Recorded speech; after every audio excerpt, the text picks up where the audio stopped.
Good morning, good morning. Thank you so much for joining me. This is the lovely podcast, The Endurance of Labor Laws. I am your lovely host, Lesley Sullivan, and this is episode 24. And today we're going to take a look at the National Association of Letter Carriers. But first of all, I want to give a shout out to my listeners here. I'm going to take a look here at my list of who I want to give a shout out to. So that's going to be Texas, Oklahoma, New Brunswick. Thank you so much for joining in, New Brunswick. You are new to our lovely podcast, so congratulations and thank you for joining. Then there is Virginia and New York. In terms of countries, there is the United States, Canada. Love you, Canada. You're wonderful. And then the Netherlands. Thank you so much for joining in. I'm trying to think if I've ever met anyone from the Netherlands. I don't think I have. I've met a couple people from Denmark, but I don't think I've ever met anyone from the Netherlands. But you guys are wonderful. I love your country. Even though I've never visited there, you guys are always good. I always hear good things about your country, so that's really awesome there. So let's go ahead and get started on this union. It was founded in 1889. It is headquartered in Washington, D.C. Location is in the United States. They have 277,000 members. And what I like about this particular article is that it actually does list all the presidents that have served in this union, and it gives their time frame, which I think is really good because that to me says honesty. So that's really good. So let's go ahead and get started on this one. It says the National Association of Letter Carriers, also known as NALC, is an American labor union representing non-rural letter carriers employed by the United States Postal Service. It was founded in 1889. The NALC has 2,500 local branches representing letter carriers in all 50 states, the District of Columbia, Puerto Rico, the Virgin Islands, and Guam. I didn't know that about the Virgin Islands because when I think of the Virgin Islands, I forget that there's the United States side and the British side, because I've been to the British Virgin Islands several years ago, many years ago. It's very beautiful. But I totally forgot that the United States has the American side. I didn't realize that, but you could always tell which side is the American side, at least before the hurricane or storm hit there, because we were on the British side, the British Virgin Islands, and you looked across, just the way, and there's the American side, and it's all built up. It's very capitalized, has all these lights. Whereas the British Virgin Islands had way less lights. I mean, it's still just as beautiful, but it's not as developed. I mean, it was really interesting. So what I liked about being on the British side was that we could actually see the stars at night. It was so beautiful, and I remember walking to dinner because we were staying at a resort, and you got to walk down a really steep slope because this was literally on one of their islands. And so we were walking down to dinner, and I just stopped and looked up, and I had never seen so many stars in all my life. And I love the stars. I love galaxies. I love science. I love all that stuff. I love our solar system. But just to see it like that was just so beautiful. It just took my breath away. I just stood there like in a stupor, just looking up. I was just so amazed. And so every night, whenever I got the chance, I would make it a point to go outside and just look up at the sky. I absolutely loved it. So anyway, but back to this union here. It says, letter carriers were the first postal workers to form their own union. They had tried to organize a national union at least 3 times, in 1870 in Washington, D.C., in 1877 in New York City, and in 1880 again in New York City.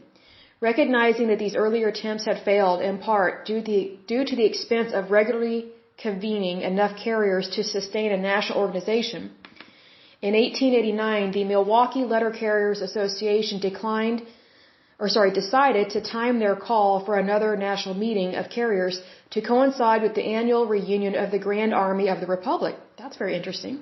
I have never heard of the Grand Army of the Republic, an organization of Union Army veterans, so that letter carriers who were veterans could take advantage of reduced train fares. Oh, that's interesting. I'm learning something new with this.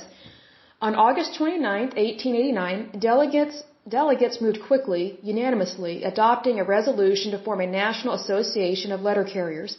On the next day, August 30th, 1889, they elected William Wood of Detroit as the first president and appointed an executive board to coordinate all legislative efforts. NALC had 52 locals, called branches, with 4,600 members in 1890 and 335 branches by 1892. In the beginning, the union focused on forcing postmasters to honor federal law mandating an 8-hour day for federal employees. In 1893, the NALC won a Supreme Court decision and a $3.5 million in back overtime pay. Whoa. Yeah, that's a problem. You should never withhold someone's pay. That's really sad, and that's happening in the late 1800s. That's not even a union issue. That's just do the right thing. Local postmasters vigorously opposed the union, even though it did not sponsor strikes. I'm kind of surprised that postmasters would do that. Because I've met some postmasters over the years, and maybe it's just because they're way more pro-union now, but I'm just surprised that postmasters would do that even back then. It goes on to say, NALC joined the American Federation of Labor in 1917. In the early 1940s, Mario, I don't know how to say his last name, Biaggi, a future highly decorated policeman and U.S. congressman, became active in New York's Branch 36. By the mid-1960s, NALC had 175,000 members and 6,400 local branches. The history of the National Association of Letter Carriers is documented through archival collections at the Walter P. Reuther Library in Detroit, Michigan. That might be interesting to go see that, because I love libraries and I love history. So then it talks about the 1970 strike. It says, letter carrier morale plummeted during the mid-1960s as inflation eroded carrier salaries. Now, what I want to remind you here with the 1960s, we also had a very extremely high tax bracket on the wealthy at that time. I'll probably do a separate podcast episode talking about tax brackets and how they affect our economy, but basically the rich were overly taxed big time. We're talking like, I think the highest tax bracket was like 60 or 70%. I mean, it was horrible in the United States because that tax bracket that tax rate did not go down until Reagan got in office and just sliced that puppy in half. Because he was very much aware that if you are overtaxing your people, it doesn't matter whether they're rich or poor or middle class. If you're overtaxing your people, the middle class diminishes, more people become poverty stricken, and the wealthy, they get bumped down to middle class. And if they are able to remain wealthy, they're not going to invest in their country or their economy like they were before because they literally don't have the money to do so. This affects everything within your country. If people don't have money, if it's just going straight to the federal government at a really high rate, that greatly affects every avenue and every type of labor in your country. So that's kind of what that is referring to there. It says a growing sense of militancy developed as carriers and their families in big cities neared the poverty level, just like what I talked about. In New York City's Branch 36, a storm of protest erupted when President Richard Nixon provided only a 4.1% pay raise in 1969, a figure the NALC deemed unacceptable. You know, they may deem it unacceptable, but, you know, is it feasible for people to receive a higher wage than that, or a higher salary, or how do I word this? Like for example, I remember when stamps went cheaper. I remember when stamps were way cheaper than they are now. Well, the way that they raise or they collect pay raises for these people, for the post office, is they raise the price of goods. They raise the price of stamps. They raise the price on all that stuff. So I remember one year, oh gosh, what year was it? I cannot remember, but the price of stamps went up tremendously. And so I didn't hardly go to the post office. I didn't hardly send any mail. I had to cut back because I didn't want to pay that much to send a Christmas card or a letter. If I could email or fax, I did that. I did everything I could to avoid the post office because I felt their rates were too high. That's probably what happened here because the post office is known for being very unrealistic about their pay. It just is. And they are overinflated on their pay. And President Trump talked about that because he brought it to the forefront. I mean, he really tried hard to help the USPS. You know, Trump is all for people making more money. He really is. He wants people to be wealthy, but it comes at a cost, meaning it comes down to the cost that's passed on to the consumer. And so USPS is not known for managing their money very well, especially as a union. They're not known for understanding inflation, that, you know, just because inflation affects postal workers, that doesn't mean the rest of us are not affected by it. So, I mean, they can throw a hissy fit all day and all night about unacceptable pay raises or things of that nature, but, you know, look at the rest of us. I mean, if there's inflation happening with postal workers, more than likely it is happening all across the country. So, I mean, that's what I was talking about earlier in a previous podcast where favoritism has no place in our country, especially within unions. But unfortunately, unions, they try and play the favoritism card. Well, favoritism does not help our economy. It's a form of discrimination. So I'm surprised that unions would even practice that. But they put themselves above other people's labor and then try and make it seem like their paycheck is more important than other people's when it's not. All of our paychecks are important. All of our wages are important. And when one of us suffers, we all suffer. But that doesn't mean that just because one entity is suffering, that we make it a point to help their wages but not help everybody else's. Because then you are creating inequality, especially when it comes to pay and social status and when it comes to tax brackets. Big time. It goes on to say, events escalate as the Christmas mail rush neared and Nixon called NALC President James Rademacher, I'm not sure I pronounce his last name, to the White House to forge a compromise that tied a pay raise in 1970 to the concept of an independent postal authority to bargain with postal unions. So President Nixon was trying. I know he had his flaws, we all do, but he was trying to help them. I doubt the union probably appreciated it. The Nixon-Rademacher agreement increased letter carriers, incensed, that's a weird word. The agreement incentivized, I guess, letter carriers, and when a House committee the following March approved a bill reflecting the Nixon-Rademacher compromise, calls for a strike were shouted in New York's Branch 36 and other branches. Despite being barred from participating in a strike, on March 17, 1970, the votes were counted in Branch 36, and a long-threatened strike was approved. And it gives the numbers. I mean, it was barely approved. At 12:01 a.m. on March 18th, picket lines created by Branch 36 went up at post offices throughout the Manhattan and the Bronx in New York City as letter carriers went on strike. Within 2 days, more than 200,000 letter carriers and other postal employees across the country had joined the walkout. Okay, that's a big problem because here they are committing a federal offense by refusing to give people their mail. They are withholding their mail. That is a federal offense. So unions, they have a bad habit of thinking that they are above the law because they throw a hissy fit. You know, say for example, how can I word this?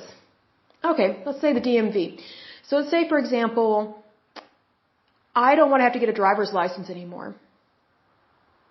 So let's say I form a picket line outside the DMV and I recruit a bunch of people to agree with me that we don't want to have to pay to get a driver's license anymore. Once we reach 18, we're citizens of the United States. We don't want to have to do that anymore. So instead of following the law, we rip up or destroy our driver's licenses and then we just start driving around without driver's licenses all across the United States. And so we are defiant against the law because we're putting ourselves above the law. That is a horrible thing to do, and I pray that no one ever does that because you'd be very stupid to do something like that. But here's the thing. That's exactly what this union did. They basically gave the finger to the American people. They basically flipped them off and said, hey, we want more money or you're not going to get your mail. Well, just think about all the different types of mail that people get. They get Christmas cards. They also get business letters. They also get paychecks in the mail. And here's another thing. They might also be receiving a letter from their doctor letting them know, whether or not they have cancer or something. But the thing about this union is they did not care. They did not value other people at all, really, with this. And that's what I don't like about picketing and things like this, is that it creates favoritism. And within favoritism is discrimination, which is completely wrong.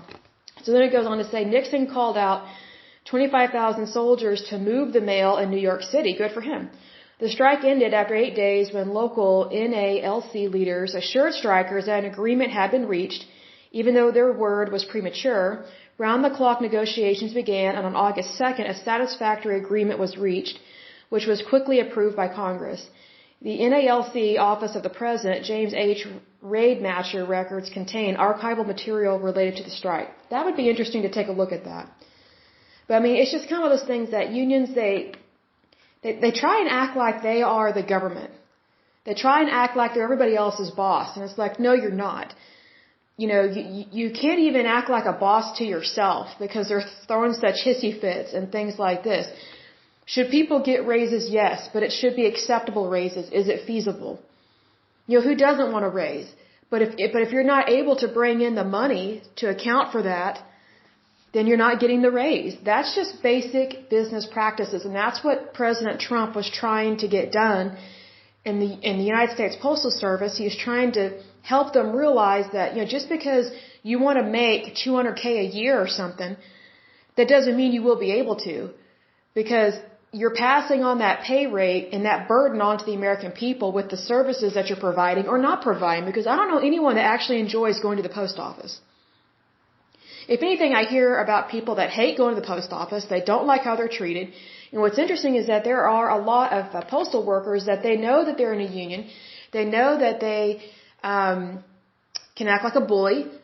And I've met some really mean postal workers over the years. It's rare that I meet a nice one. I've met like one or two, but out of all the years I've had to go to the post office, almost all of them were mean and hateful and rude. Just mean, didn't care about you at all.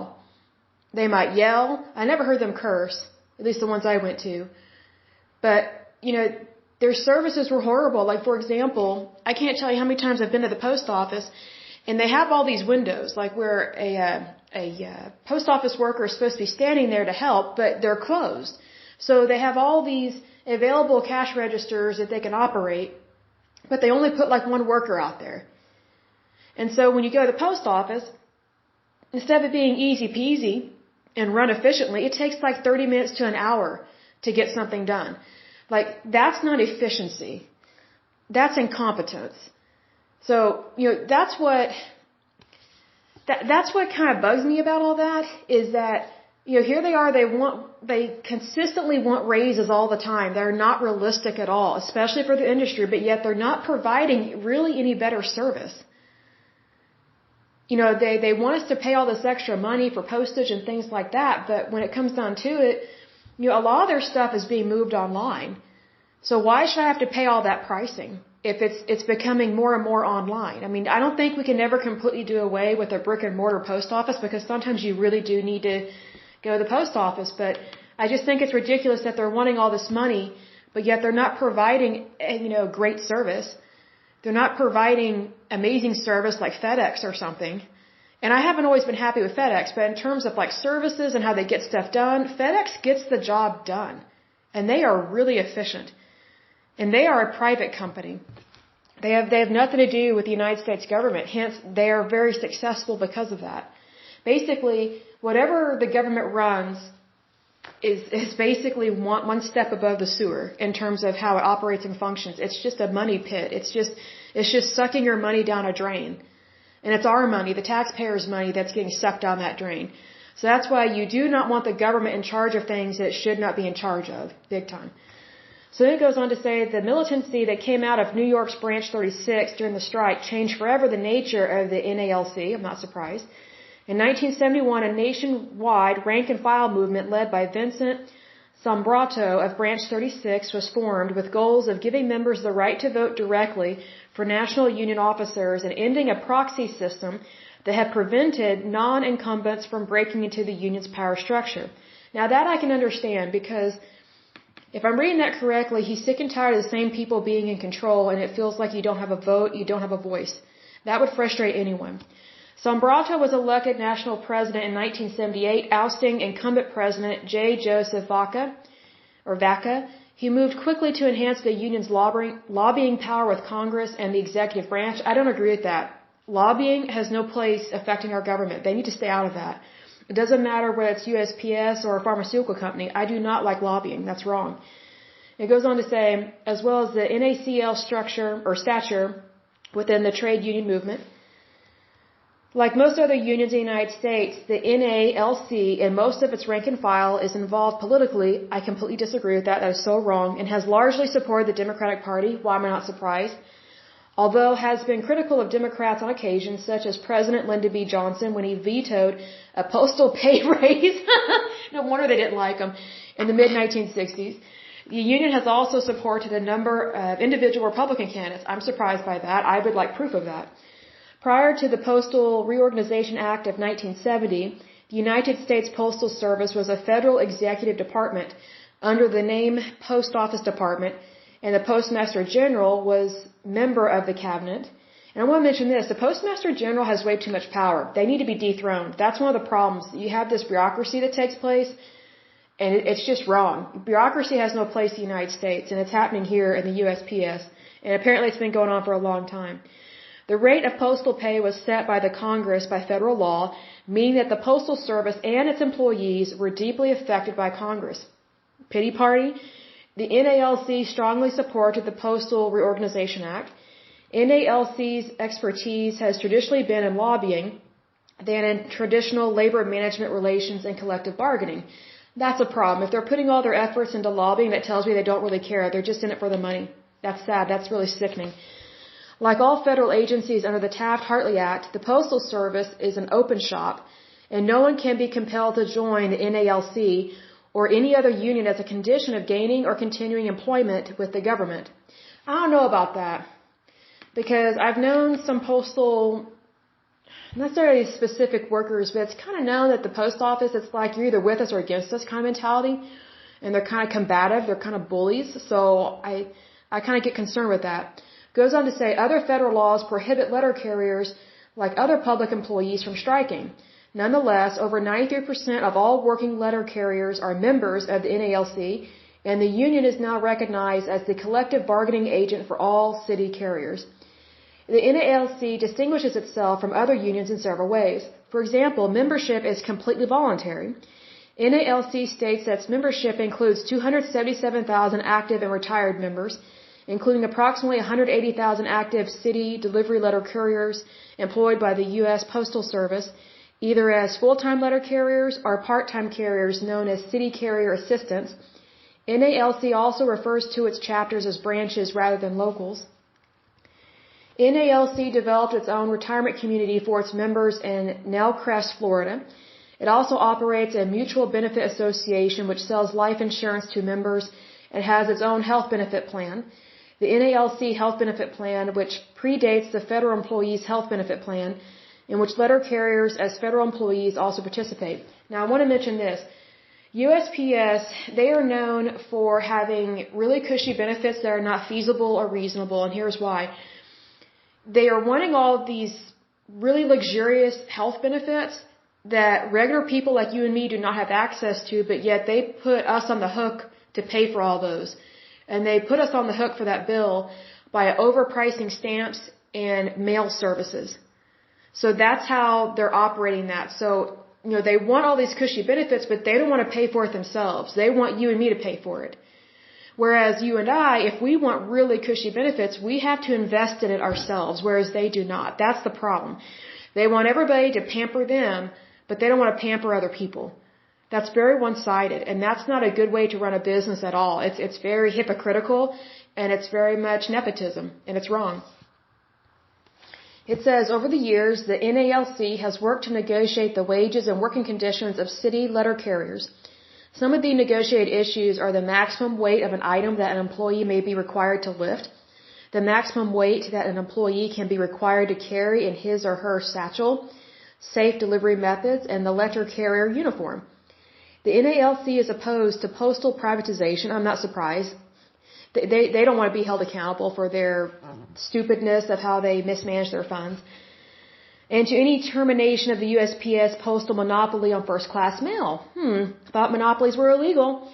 As well as to contract delivery services, the contracting out of postal work to non-USPS independent contractor employees who have lower wages and fewer benefits or none at all than USPS employees.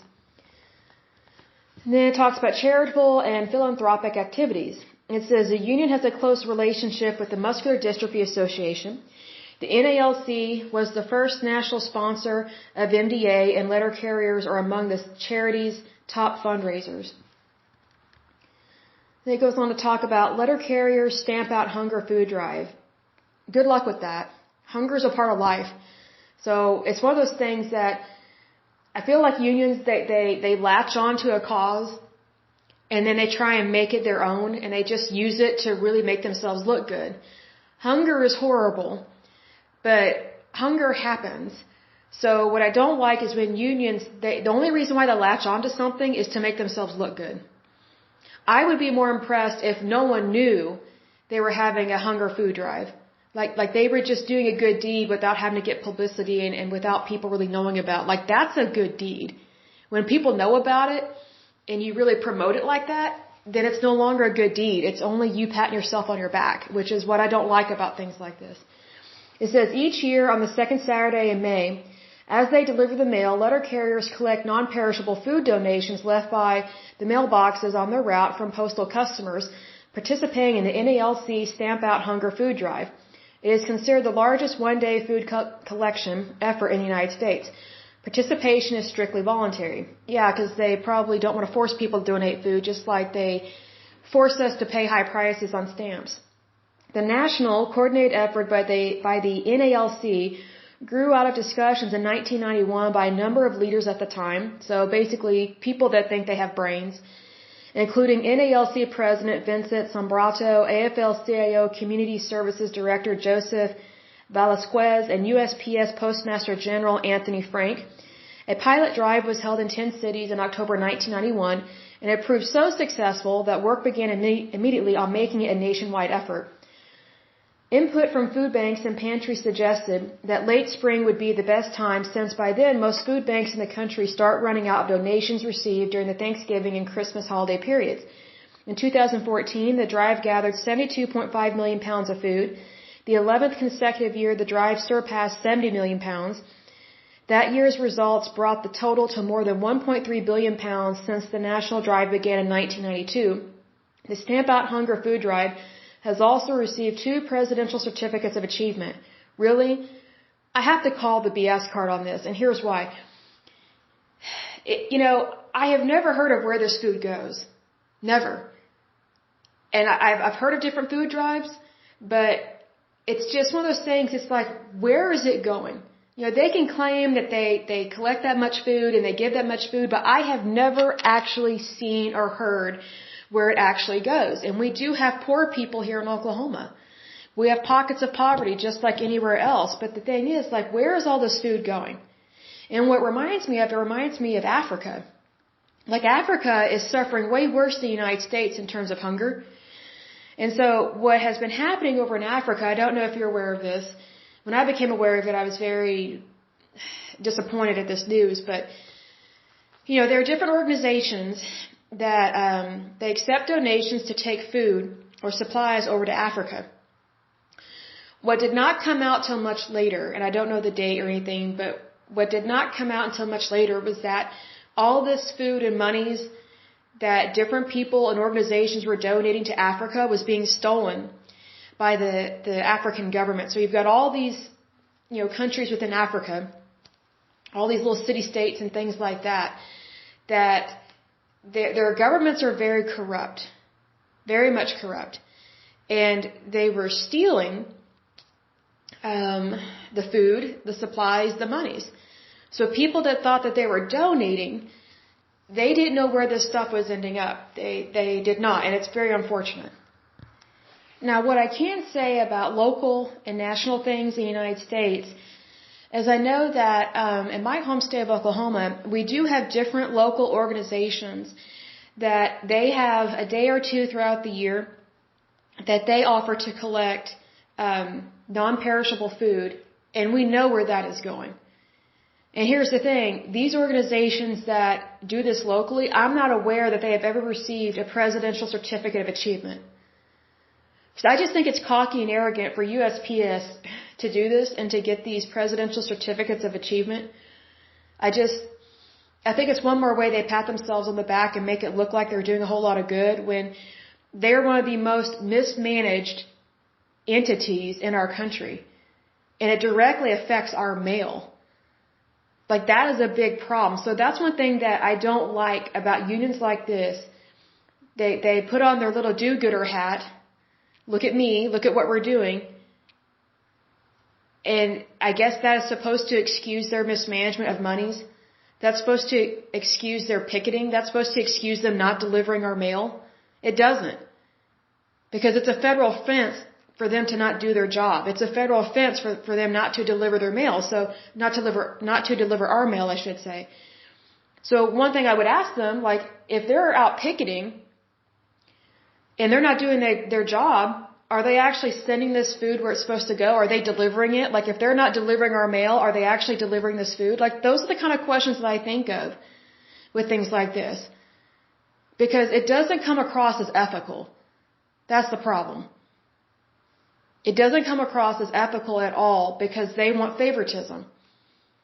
And they just latch on to something that pulls on your heartstrings, and I just roll my eyes because I don't buy that. You know what it reminds me of? It reminds me of this guy that I met years ago, and he wanted us to date, and he was trying to reel me in with this sob story about his ex-wife, his kid, all this stuff, and it was just one sob story after another. And it's just like, I don't fall for that. I don't fall for that. There was just something that did not seem legit about it. It's almost the exact same thing here. When someone just tries to pull at your heartstrings and expects you to have your feelings on the sleeve, on your cuff, that always gets my attention because I'm always wondering, what is their motive? Because if I understand the motive, then I know where they're coming from. But from what I can see with this union, they don't always have the best motives. Because at the end of the day, it's you and me, the regular citizens of the United States, the ones that are not in this union. It's us that are being forced to pay for their benefits, and we're being forced to pay for all this stuff via the high price of stamps, the high price of their services, and they're not even good at what they do. I mean, it's ridiculous the prices that they charge now just to, like, you have to purchase a tracking number. You have to purchase a tracking number for stuff. It's ridiculous. It's like, really? Like, is it going to show me when you don't show up to your job and you don't deliver the mail? Is that part of the fee? Is that part of the cost? Because that's what I'm going to ask. But moving on, because I could go on about that. But anyway, it goes on to say, National Heroes of the Year. Let's see what this says. Each fall, the NALC holds an award ceremony highlighting acts performed by NALC letter carriers. Well, I'm not surprised. Pat yourself on the back. And branches above and beyond their duties of carrying the mail. The 2014 National Heroes of the Year Awards ceremony recognized several letter carriers, a national hero, a humanitarian of the year, heroes from the eastern, central and western regions of the United States, as well as one branch and one post office as National Heroes of the Year. Really, you call those heroes. You know what a hero is to me? A veteran that got shot at and or lost a limb while defending our country while we got to stay here at home and live our lives in peace. Delivering someone's mail doesn't make you a hero, and I would want to know, what did they do that was above and beyond their duties? Like, was it actually showing up to work? Was it not being mean to customers? What was it? I would want to know. Like, I just think it gets so old, and I used to not get irritated about this, but the older I get, the more it gets my attention with stuff like this. Everybody wants to be called a hero. And that just really bugs me, because a hero is someone that they do something that is usually dealing with a life and death situation, or maybe like a scientific invention that can heal people, that can cure people. The word hero has been so misused. It's like those stupid ribbons that people wear. Like, I remember when the ribbon first came out, I think it was for breast cancer awareness, or maybe there was one for our military men and women. I'm just going off of what I remember from when I was younger, but then everybody had a ribbon. They're wearing a ribbon for this organization, that organization. I'm like, this is out of control. Like, this is stupid. Like, I'm supposed to know what all these different colors mean? It's pathetic. And I literally mean pathetic. It's sick that our society, and I don't know how it is in other countries, but in the United States, it's like we just want to give ourselves awards. Look at me, pat myself on the back, call me good, put my name on a plaque so I can hang it on my wall, and whenever someone comes in my office, I point it out. The arrogance of that. The arrogance of that is what really irritates me about that, because I remember when I was a kid, it was unheard of for awards to just be given out, like confetti or something. It used to mean something to get an award. It used to mean something to be called a national hero. You know who a national hero is to me? The guys that survived World War II. And they're being honored with these different medals that they get from the president. Like, to me, that's a hero. You know, someone that stormed the beaches of Normandy, literally under rapid gunfire. And then, you know, maybe they see their brother or their, you know, fellow soldier die right in front of them. But they know they have to keep going because they're fighting a war. That is a national hero.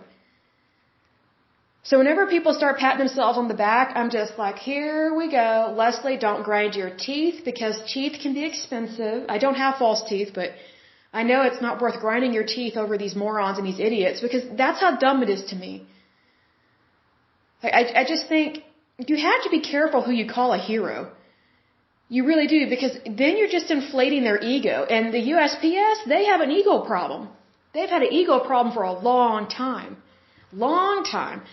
So I think just giving out these awards like this, it's dumb. It doesn't mean anything. Like, I'm not impressed with it at all. I think it's absolutely stupid. They're not inventing anything. They're not curing anybody. They didn't save anybody's life. I mean, that to me is a hero. I mean, maybe they have their own ribbon. I have no idea what it is, but I would never wear it. Like, I stopped wearing ribbons altogether, so I'm not just, you know, anti-USPS or anything. I'm not really anti-USPS. I'm just irritated about this specific stuff that I don't agree with. But, like, I remember when there was a job I worked, I think I said this in a previous podcast, I was working for a retailer, and they were all for Susan B. Komen wearing the pink ribbon. And another part of that story was they wanted me to wear the ribbon. I was like, I'm not wearing that. I don't agree with it. And so they're like, so you're not for fighting breast cancer? I was like, that's how stupid you are to say that and think that. So in order for me to prove to you that I believe in fighting breast cancer, I have to wear a pink ribbon? Like, what I believe in and what I stand for is my business. It's not anybody else's business. And it is especially not my employer's business. Like, that really bugged me, especially as a young, like, really young woman, like teeny bopper / early 20s. It's like, no.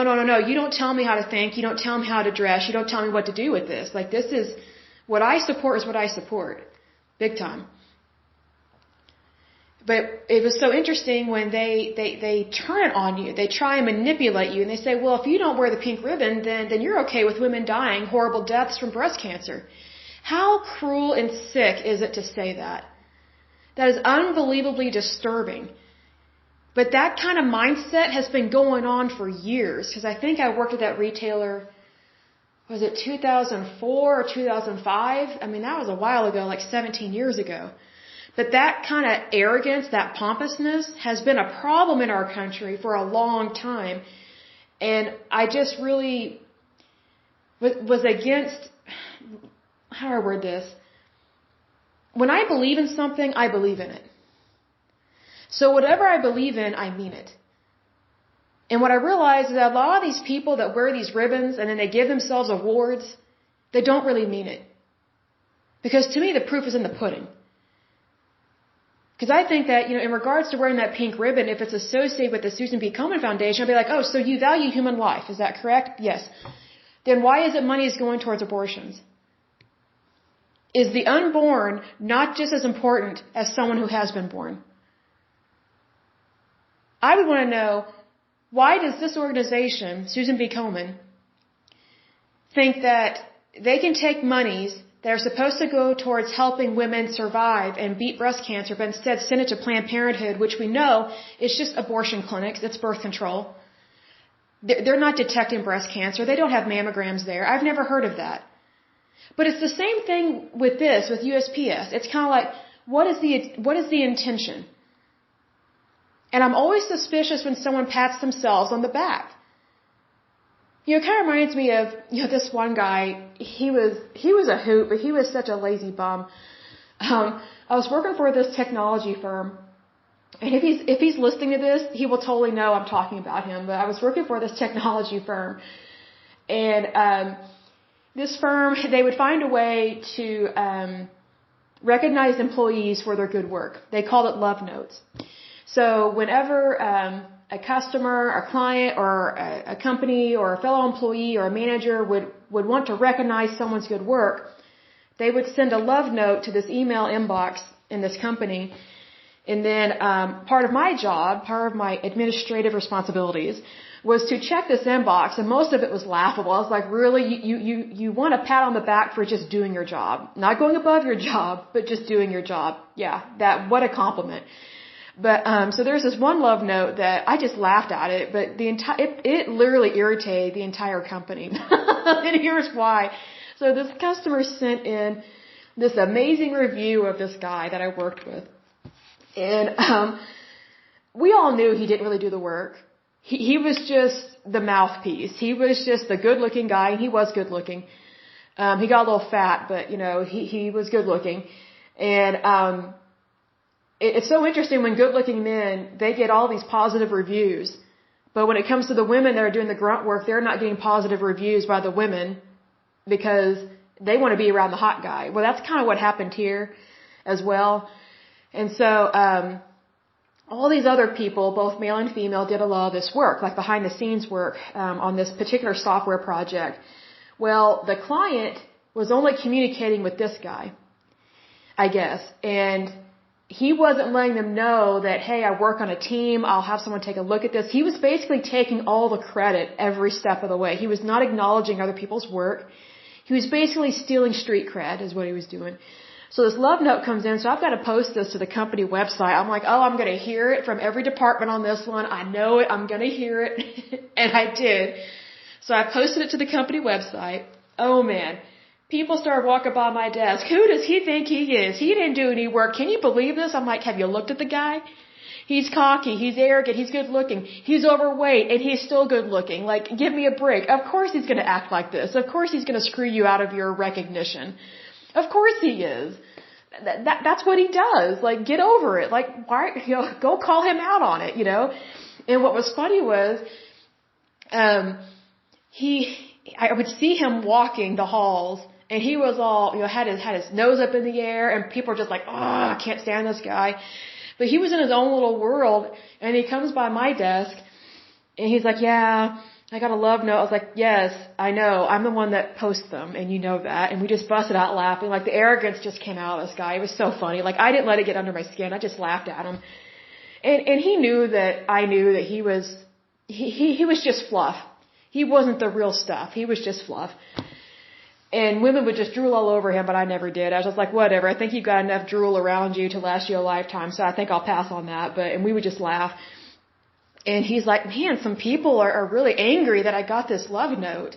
They got recognized for my work. I'm like, oh, really? Your work, huh? And we busted out laughing. I was like, wow, so you think nobody else helped you with that? We just busted out laughing. And he knew he was stealing other people's cred. But what was funny was he kept getting all these other love notes.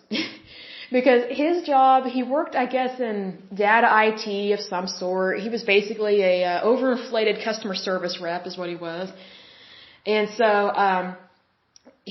because these women at these other companies, when they would see his picture, like in his email, they're like, oh, he's such a good helper. Is there any way that I can give you credit for this? Is there any way that I could speak to your manager and just say how good you are? And it was just drooling. Even through emails. It was ridiculous. So then he gets another love note and another love note. He really irritated the people in this company. The higher-ups thought it was funny. They're like, whatever. But, so anyway, my point is this. People know when your reward or your award is real and when it's not. People know when it's fluff. They know when it's legit. They know when it's not legit. They know when someone's just patting themselves on the back. And, I wish USPS, would be a little more comical in this article about how they, pat themselves on the back. But anyway, it just makes me laugh because nothing is new under the sun. It is so true what King David or King Solomon said, where they said, there's nothing new under the sun. There really isn't. In terms of what we look at, our lives, there's nothing new under the sun. It's just the technology changes. But in terms of human behavior, nothing is new. There's always going to be someone that's trying to take your credit, trying to take your raise, and put their name on your project, which is what this guy was doing. And so, get this, he had a birthday party, so he starts inviting people. And I was like, I wonder how many people are actually going to show up. It was so funny. So he actually invited me. I couldn't believe he invited me. I was like, wow, he knows that I'm not falling for anything. Oh, here's another thing. He was married. That's another thing. These women, I forgot to mention that. This makes this story even juicier, right? So this guy was married, had kids. I never saw his wife. I don't think I ever saw a picture of her, but I felt sorry for her because she had to know he was good looking and cocky, and he was definitely trying to reel in these women, but would not consummate it, I would say. I don't think he actually cheated on his wife per se, although there was one woman that he would walk around with all the time, and she was married, and said she was getting divorced, but who knows, but they were just kind of overly attached at the hip. It was kind of a scandal at this company. And it's like, what else is new? Like, I just roll my eyes. I'm like, people just get to work. Like, just, if you focus on your job, then you're not going to have these problems. But anyway, so he had a birthday party. I was invited and I went, and it was a fun birthday party. I mean, he was actually, he could actually be really nice, but it was really funny. I don't even remember his wife being there. I just don't remember it. I guess I was so distracted by the people that actually showed up because I had no doubt some of them were still really irritated. But I guess that's a true friend, you know, like true friendship is where you know what your friend is like. You know they're cocky, arrogant, and they will be the first to throw you under the bus. But then, you know, they might get you a birthday present, I guess.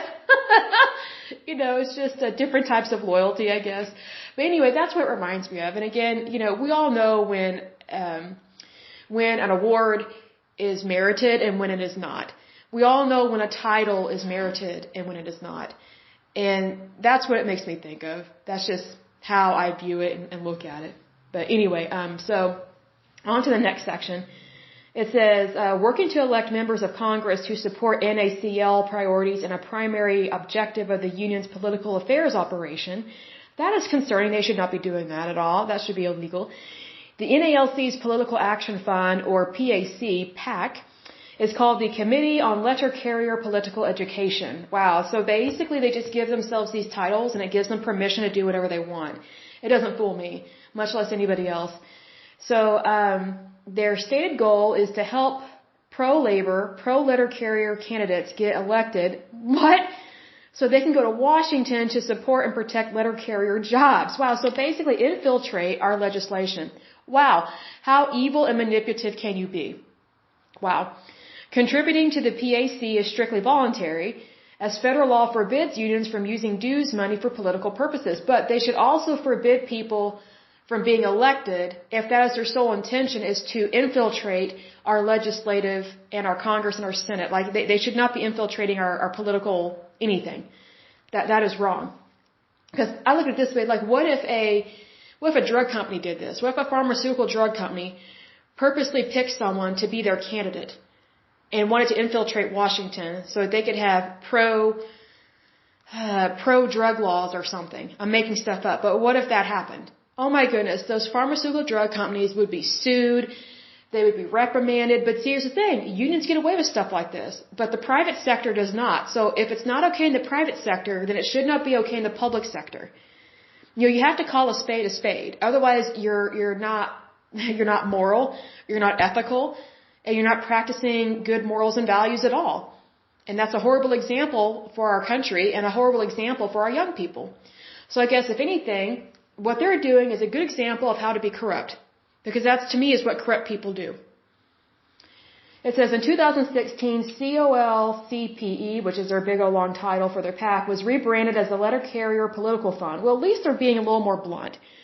At least they're calling it like it is. It is a political fund, and that's their goal. It's not about, you know, the United States. It's about them and them alone. That's the problem. And it goes on to talk about the Hatch Act. It says, until 1993, active letter carriers were barred from taking any significant volunteer role for any political campaigns. The primary sentiment behind the law was to protect federal employees from being strong-armed and intimidated into helping their bosses run for election. I can understand that, because I suspect that does happen. In 1993, Congress amended the Hatch Act of 1939 to allow federal employees to take an active part in political campaigns for federal offices. While there are still some restrictions on what federal employees, including active letter carriers, can do, there is more latitude for letter carrier political participation in campaigns for president, the Senate, and the House of Representatives, as well as state and local elected officials.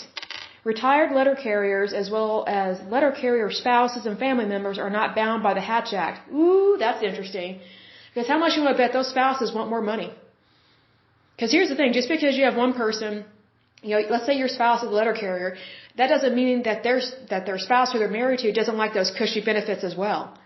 I guarantee you they have their husbands, their wives. Well, hopefully they're only married to one, but because that would be polygamy and yet again illegal. But I guarantee you they have their spouses and their children out there rooting for them and making it seem like they're the victim when they're not. So it's kind of hypocritical. But then it lists they have had 17 presidents since 1889. And the current president is Frederick V. Rolando. That is very interesting. So, but that is it for this lovely podcast. Learned a lot about this labor union. Very much learned some new things, but now I understand why the post office has a lot of problems. It's because they have this overinflated idea of their pay. Like it's one of those things that it kind of reminds me of when people want to get paid more to do the exact same thing.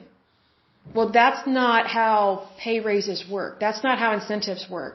Like typically when you want to make more money, you have to provide more of a service to your employer. Like either you need to go get, accredited in the field, you need to get certified, or maybe you're taking on new responsibility, and the reason for that is because you want to move up within your organization. What a lot of these workers and USPS want to do, they want to stay at the same basic level, but they don't want that basic pay. Well, you need to put your money where your mouth is. If you want to make more money, then do more. Be more educated. Move on up into management. Do great and wonderful things. I'm all for people making more money. I wish everybody was rich. I would love it if we only had millionaires and billionaires and trillionaires in the United States. Because we would be a super, super abundant country, far above and beyond anybody else. I would love that.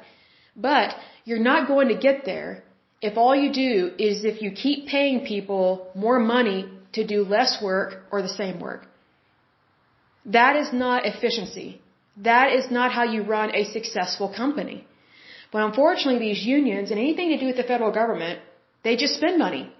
They don't make money. They don't earn money. They don't create wealth. They don't create products. They just spend our money. And that's the problem. That's why the USPS should be privatized. I am all for that because I think services should be better. And here's the thing, just because it's privatized, that doesn't mean they won't get good benefits. If anything, there are a lot of companies in the United States that are in the private sector. They give amazing benefits to their employees. And guess what? The federal tax, or the taxpayer, which is you and me, we're not paying for those benefits. Why? Because it's in the private sector. The company is maintaining itself. And I mention that because the USPS has not been maintaining itself since the very beginning. And it's gotten worse over the years. And then they throw these hissy fits. Well, guess what? A hissy fit is still a hissy fit. So if you want to act like a 5-year-old, be prepared to get an award to be known as a very productive 5-year-old. So if I could send someone in the USPS organization that lovely plaque, I would totally do that. And if anything, you know what? I'll go this far. I'll say, you know what? I would love to present one of them with a plaque on Jimmy Kimmel's show or one of those other shows and be like, here you go. Here is your award for you throwing a hissy fit, for picketing, not delivering our mail, and when you act like a 5-year-old, here's your reward for acting like a 5-year-old. I would totally do that. Because it would drive this point home. Your work has to match your title. Your work has to match your pay. What you do has to match the incentives that you get. And I bring that up because, people are quick to shame and blame Wall Street. And anyone that makes a lot of money in the banking industry or Wall Street industry, like they're totally calling out these CEOs on how much they make and their great benefits. Well, why shouldn't they make a lot of money? They own a business. They built it from the ground up. Why shouldn't they have good benefits? They're paying for them. The taxpayer is not paying for that. And, our federal tax dollars are not going towards these CEOs. So I say, what's the problem? If someone makes a lot of money, we already know they are in a higher tax bracket. We already know that. And if anything, they're getting taxed heavily. Like whenever you have a Democrat in office, I can guarantee you their tax bracket is going to very much be a punishment as opposed to an incentive. But the thing is, your labor needs to match your pay. And vice versa. Your pay needs to match your labor. Otherwise, if it does not match, that creates inflation. And that's what we're seeing in our economy. Not just in the United States, but in other countries as well. When you have inflation of any kind, in any industry, it affects your overall economy of your country. And when you have that happen, it affects the global market. Like, people need to wake up to this. There are consequences to these things. And it comes down to money. And are we going to be wise or are we going to be foolish? I encourage you, if you have never taken a business class, take one. Just even if it's free at like a community college. Learn the basics of running a business. Even if you don't own a business, learn it. Because then you will understand your employer better. They may not be the best employer. I'm not saying that, it's all going to be roses and ivory by any means, but it will help you understand the nature of business. It will help you understand the market. The job market, the stock market, all of it. And if anything, you will know more about your labor and what you're actually worth. And I have a prediction. If you take one of these business classes I'm talking about, I guarantee you will have an idea of something that you want to do with your life. You want to have your own company, and I say go for it. The second prediction I have is that if you don't do your own company, which that is okay, you will think, hey, I can make more money because I actually do quite a bit. That's good. Redo your resume. I love it when people redo their resumes. Like, all you have to do is download a resume app from the iTunes store or the Droid store. I did that, and it greatly helped me with my resume. And you know what? You need to put all of that in your resume, like those things that you thought of, hey, I've actually been doing this kind of business for a long time, and I didn't realize that was actually part of my job. I think I should get promoted. Good. You should get promoted, but you've got to prove that you're promotable. That's what your resume does. Your resume tells people who you are and where you want to go. And I think that if you follow that path, you will be abundantly blessed. Because I think when people, I shouldn't say I think, I know, because I've seen this happen. When people wake up to their God-given talent and the experience that they have in the workplace, they realize they are worth more than what they're getting paid. So then they start to think, well, the appropriate way to think is, what can I do to make more money? Can I get promoted? Then you start looking within your organization, what jobs are currently available that I can do, that I know I can do. That's the appropriate way to look at. Like, what are you offering your employer to move up? And by all means, let's say you're making $50K a year, and then after taking this business class, you realize, hey, I really want to apply for that management job in LA or New York City, and then makes $150K. Go for it. What's the worst that can happen? They can say no. But what's the best thing that can happen? They can say, yes, we want to hire you or we want to promote you. Like, take a chance. Take a leap of faith and just go for it. That's what responsible people do. Irresponsible people throw a hissy fit and just want to stay in the same old position and make just a little bit more, a little bit more, a little bit more, a little bit more. Well, you know what? You know what a little bit is? It's a little bit. It's not a lot. It's a little. That's why these people in these unions get so frustrated. And then they think that their labor is more important than somebody else's because they're so used to whining about it. Well, you know what's interesting? If they did less whining and more working, they would be making more money because then USPS and these other places of work, of employment, they would be producing enough money, making enough money, not producing, but making enough money to actually pay their workers their appropriate wages. You have to look at it from a business point of view. This isn't personal. It's not negative. It's business.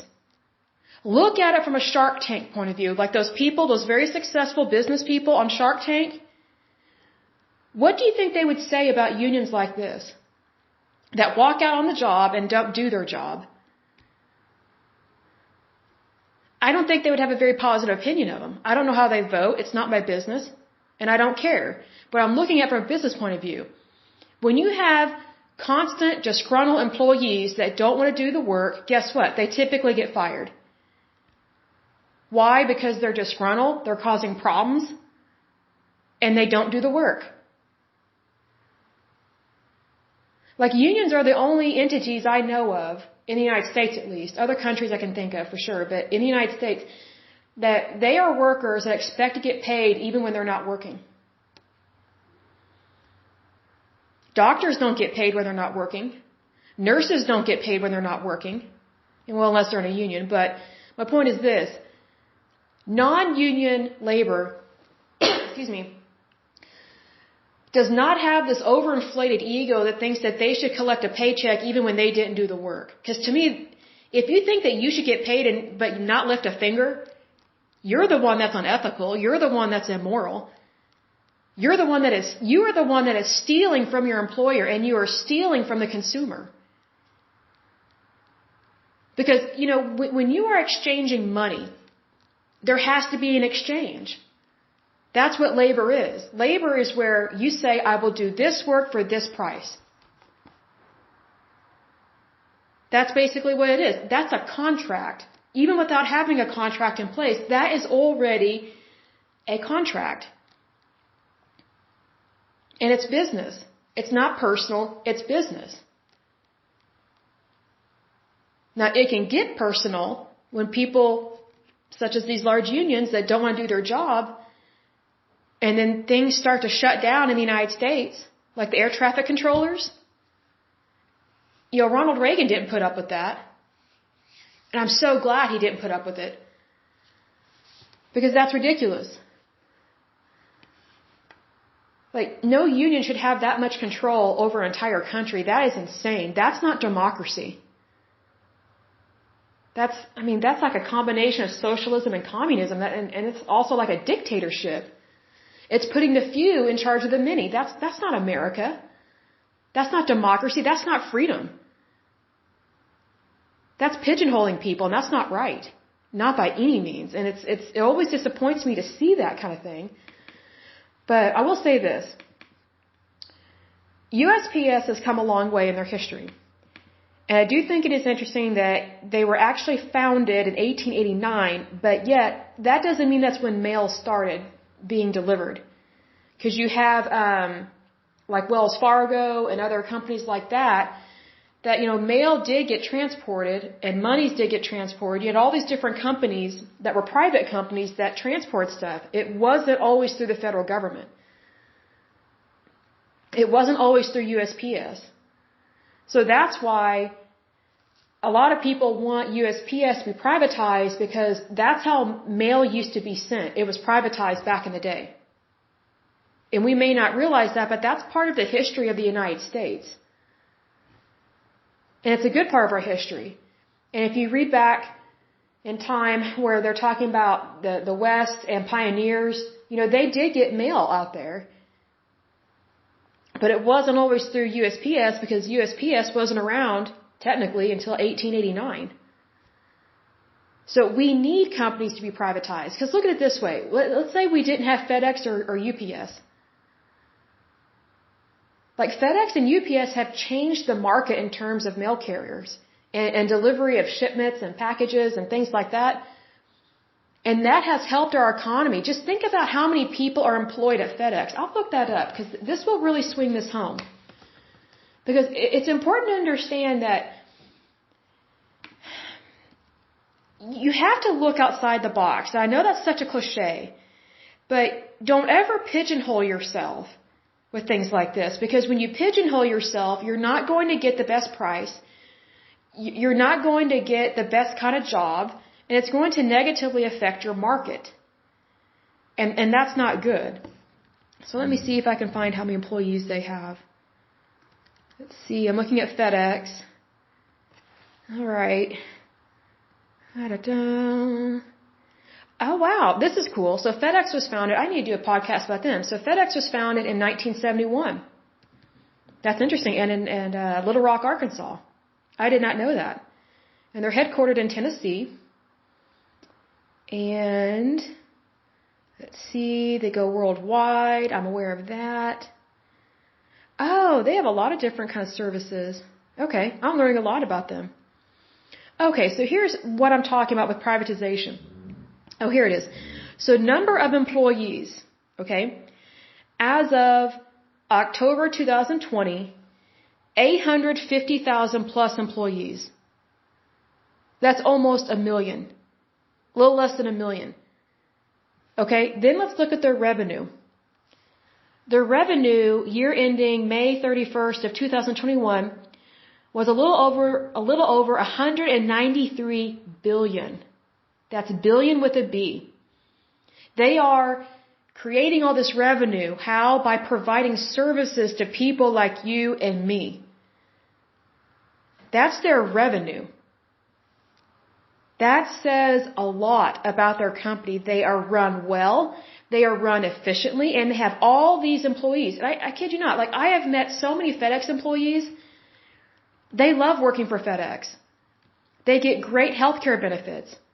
They get great hours. I have not heard a single FedEx employee complain, whether it's a delivery person or a person at their store location. And I've got to stand up for a second because I've been sitting a long time. But I just find it interesting that when you compare different entities within the same trade, privatizing it makes it better because there's more accountability. And also, you have an increase in profits. That's very important. Because without privatizing things, it stays stagnant. And you don't want things to stay stagnant. Like if you want to have better health care, then you have to choose to have better health care. You have to find a way to make it better. You can't just stay. Let me put it this way. Let's say, for example, you're shopping for health insurance. And you have an option of between a bronze policy, a silver policy, or a gold policy. And let's say that your previous policy was a bronze policy, but you don't really like that policy and you want a better healthcare policy. Well, guess what you do? You upgrade. You seek a better service. You seek a better product. And so you look at all your options. And then you, the consumer, and also the patient, you decide, do you want to stay where you're at? Or do you want to move up? Do you want to have a silver policy or a gold policy? You have that option. You know, in regards to USPS, they have stayed stagnant at the bronze level. But yet they expect to get paid at a gold level. That doesn't work in business. But they get away with it because they're under the branch of the federal government. That's what I was talking about where favoritism tends to be a problem within the federal government because you have these pockets of bureaucracies that really try to control and manipulate an entire market. And the USPS has tried, and successfully for a long time, has tried to manipulate that particular market that they're in, which is the mail, which is basic services.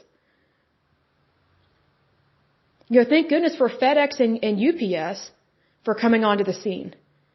Because we need competition in order for our market to work, especially to work in a democracy and to work in a free market. And a free market, the basic definition of a free market is you are free to be successful. Because it is up to you what you want to do with your life. It is up to you how much you want to make. Don't ever pigeonhole yourself and think, oh, I can only make this amount of money because I only have this education. That's a lie straight out of the depths of hell. And because I'm from Oklahoma, that's typically how we talk. When we call a lie, we call it a lie. Here's the thing. Don't ever pigeonhole yourself to only making a certain amount of money. If you want more money, apply to a job where you make double or triple that amount. What's the worst that can happen? They'll say no. What's the best that can happen? They say yes. And now instead of making $20K a year, you're making $60K a year. And overnight, you start making really good money. That's how you work in a democracy. That's how you work in a country that has freedom. That's how you work in a free market. It's business. It's not personal, it's business.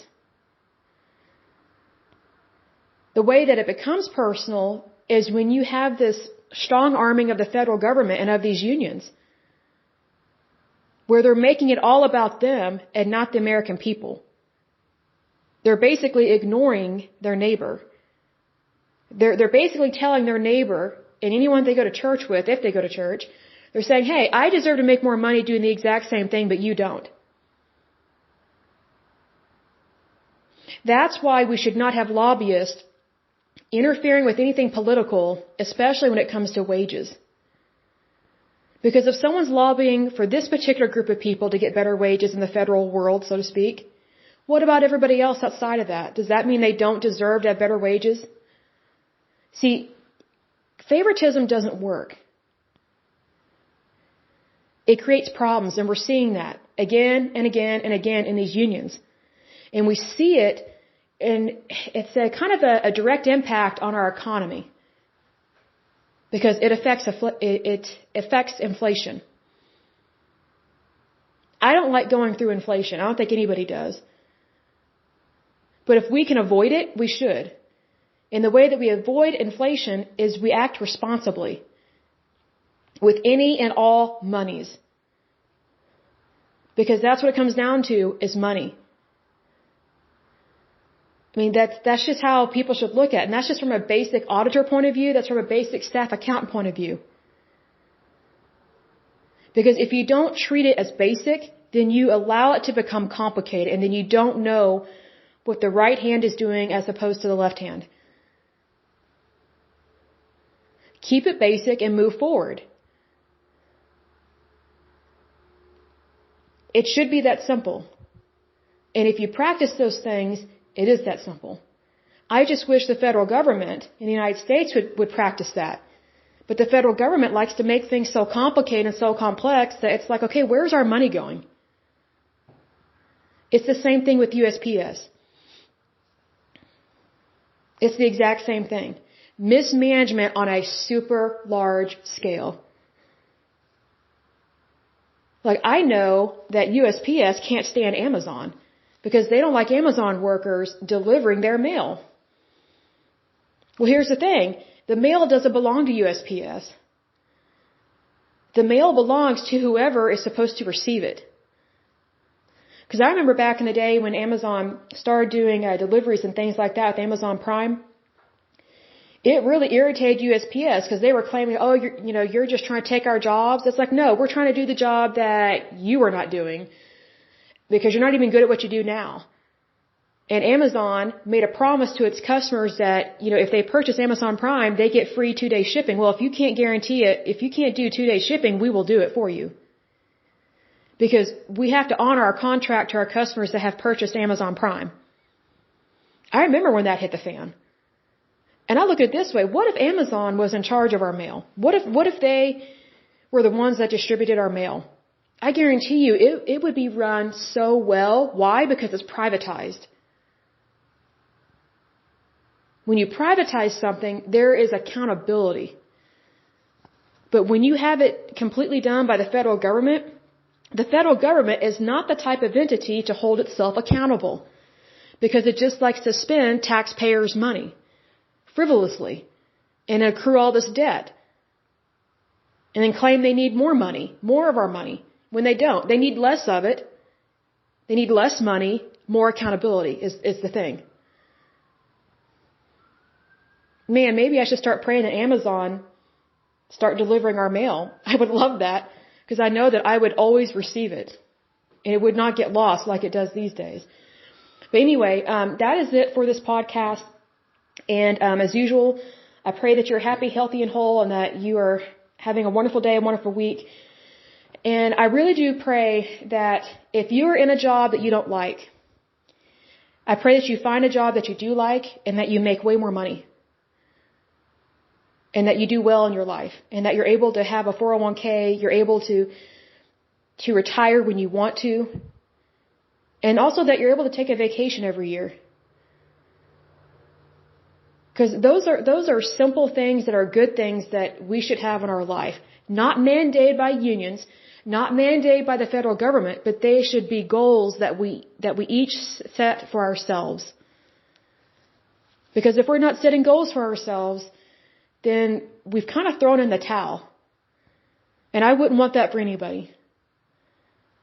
Because to throw in the towel means that you don't want something better in your life. And when you don't want something better, then you accept everything that you have as being, well, this is it.